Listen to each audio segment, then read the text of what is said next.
working on GMetrix Excel Expert Practice Exam 1. We're currently on the 4th project called International Consulting.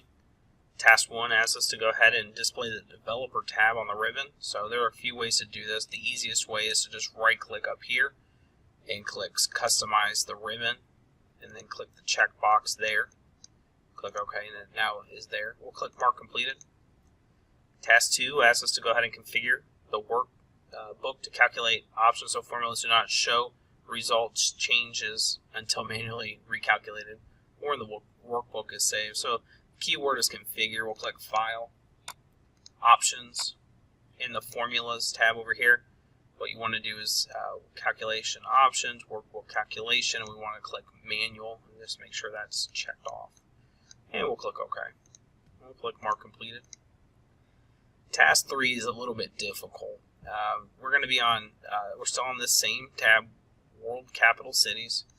We're going to go ahead and click in the G2 cell, and this is going to be a nested statement. So the first thing we're going to do is we're going to do a match formula, and the lookup value is going to be F2, and the lookup array is going to be B2 to B198.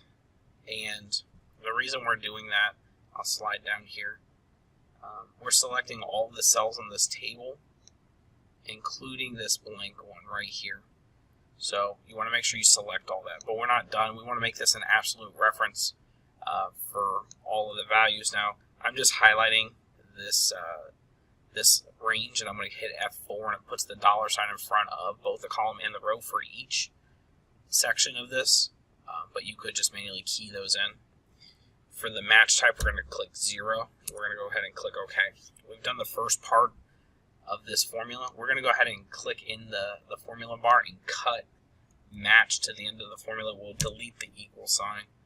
And what we want to do is click Insert Function again. This time we want to insert an index function. So we'll type index up here. We'll click OK. We want to do the array row number, column number. And for the array, we want to do C2 to C198. Again, that's the last cell in this table. And this array range also needs to be an absolute reference. So again, I'm highlighting that range and I'm hitting the F4 key on my keyboard. For the row number, we're actually just going to paste that match formula that we've already done. And then what we're going to do is click OK. Now, you could have typed this whole formula out manually, but that's probably the easiest way to do it. We'll go ahead and click Mark Completed. Task 4 asks us to go ahead and go to the Top 15 Cities tab. And what it wants us to do is add a slicer for the country column. So what we want to do is put our cursor here in this table, and we want to go to the Analyze tab, and in the filter, we want to click Insert Slicer. And then we just want to click the country up here, and we'll click OK. And that puts that here. It says to place it to the right of the chart. We're going to click Mark Completed. Task 5 asks us to go ahead and stay on this tab. And what we want to do is change the way that this is sorted. So with our cursor here in the table, we get the pivot table tools. We'll click Design. Sorry, we're going to click Analyze again. And in the show group, we're going to click Field List. And what we need to do is they want it by rank and not by alphabetical order.